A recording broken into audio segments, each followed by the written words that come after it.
World of Warcraft's latest and greatest expansion, Shadowlands, drew me in from the second I saw the introduction trailer. The opportunity to break the world and explore the unknown is always a great idea, especially when the game itself has decided to reinvent itself.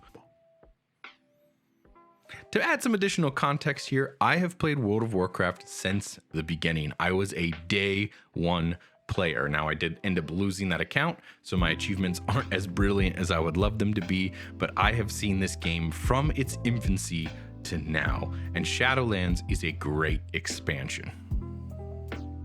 From the level squish to the self-selected leveling campaigns to the Horde and Alliance working together against a common enemy, this isn't the same WoW that I grew up with, and that is a great thing. But it also has issues. Issues that invalidate everything you do as a player. There's so much to appreciate about Blizzard's evolving approach to storytelling. Old school WoW was full of quest text you simply didn't read, leading to only a loose understanding of what was happening. Voiceovers started to increase over the years and cutscenes got added for important story points. The drama continuously intensified. The stakes were somehow always raised every year.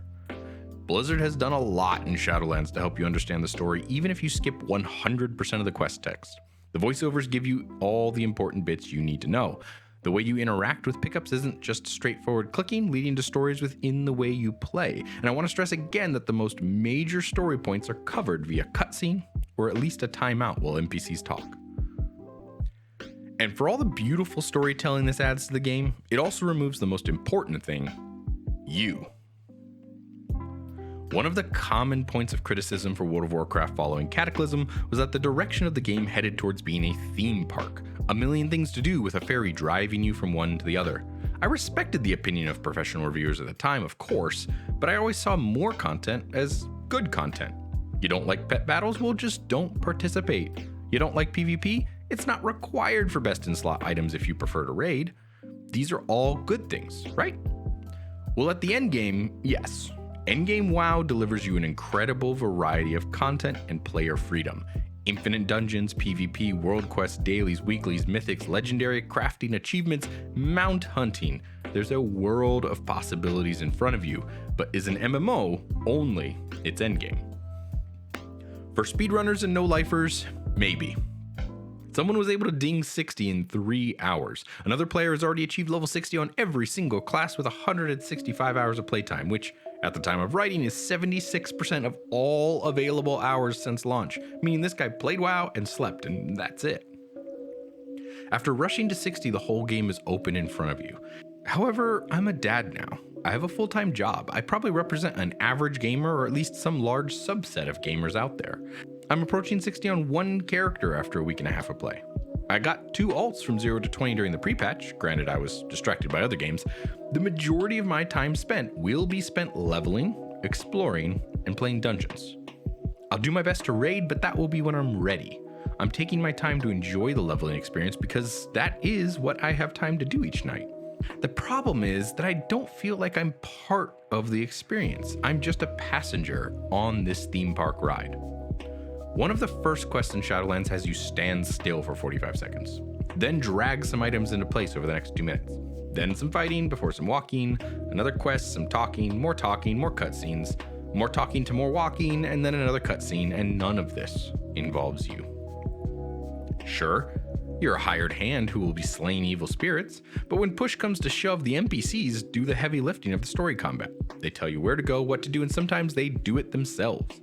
Bastion is even worse, as everyone there is so full of themselves they treat you as some new soul rather than a champion of the world. You're special, you're a living mortal in the land of the dead, but it's barely even brought up unless they have to take you in their arms and literally carry you to the quest objective. The narrative delivery in dungeons, on the other hand, is polar opposite. There's a talking head that pops up to taunt and tease you as you slay every boss. They might explain a bit of what's happening, but otherwise you just grind away and slaughter all the big bads.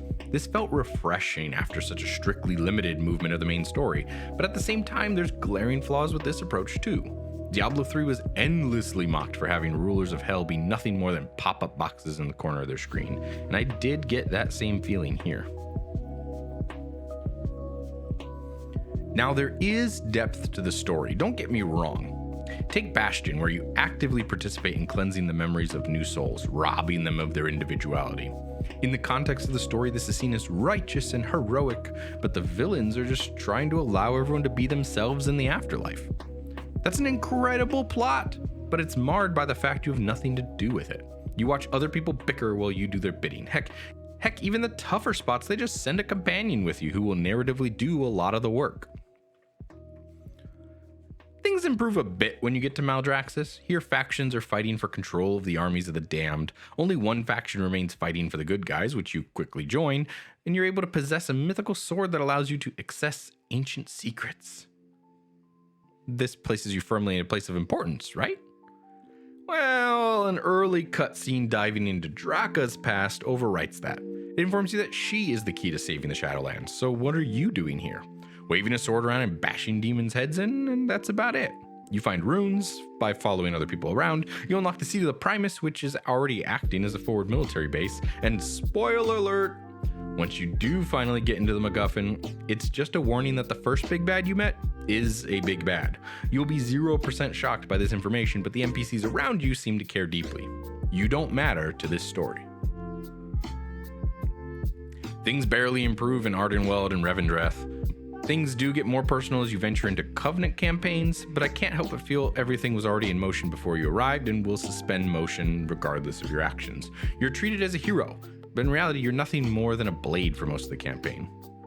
I know that as more patches roll out and the story expands, our role too will grow. We will slowly take on the big bads and be personally responsible for saving the world. That's part of how all WoW expansions have worked. However, I can't help but feel left out of what for me will be the majority of my time, the story leading to the endgame.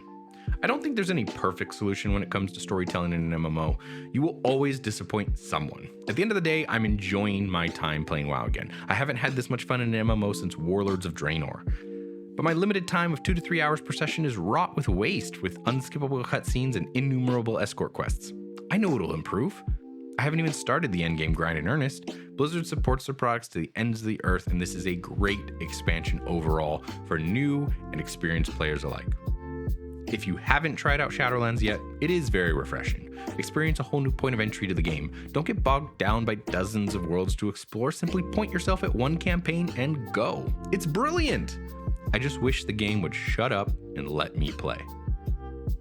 This has been Bronze Dad Plays. If you like this content, please like and subscribe. Leave a comment with your impressions of the Shadowlands story because I would love to hear differing opinions, especially from those of you who are hardcore about WoW. Till next time, see ya.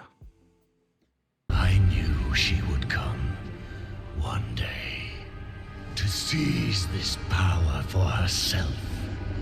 Instead, she has done the unthinkable.